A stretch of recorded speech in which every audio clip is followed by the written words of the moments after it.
হায়রে সব টাকা পানিতে, কাঁদো কাঁদো রংপুর রাইডার্সের টিম মালিক। টিম ডেভিড অ্যান্দ্রো রাসেলরা রংপুর রাইডার্সকে ভাসালো, যা দেখে কাঁদো কাঁদো অবস্থায় যা বলে উঠেছিলেন রংপুর রাইডার্সের টিম মালিক। বিস্তারিত জানতে ভিডিওটি না টেনে সম্পূর্ণ দেখার অনুরোধ রইল।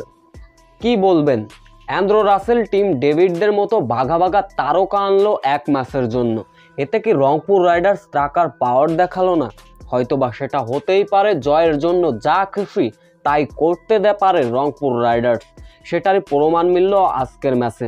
তবে সমস্ত টাকা একেবারেই জলে গেল রংপুর রাইডার্সের। বিপিএলের আজকের ম্যাচটা নিঃসন্দেহে হাই ভোল্টেজ ম্যাচ, মুখোমুখি খুলনা টাইগার্স এবং রংপুর রাইডার্স।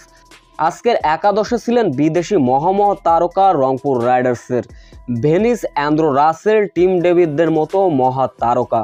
শুরুতে অবশ্য ব্যাটিং করতে নামলো রংপুর রাইডার্স, কোনো না বল খেলে আউট হয়ে গেলেন সৌম্য সরকার।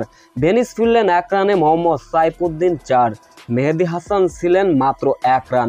যোগ্য সঙ্গী এবং যোগ্য প্রমাণ নিজেদের দিতে পারলেন না টিম ডেভিড অ্যান্দ্রো রাসেল। অ্যান্দ্রো রাসেল তো 9 বলে মাত্র 4 রানে সাজঘরে ফিরলেন। টিম ডেভিড খেলেন 9 বলে মাত্র 7 রান, যার ফলে একের পর এক উইকেট হারিয়ে দিশেহারা রংপুর রাইডার্স 51 রানে 8 উইকেট হারিয়েছিল। বস্তা বস্তা টাকা ঢেলেও অ্যান্দ্রো রাসেল টিম ডেভিডদের আনলেও দলের কোনো পারফরমেন্সের উন্নতি ঘটেনি, যা দেখে রীতিমতো কাঁদো কাঁদো অবস্থা হয়ে যায় রংপুর রাইডার্সের টিম মালিক।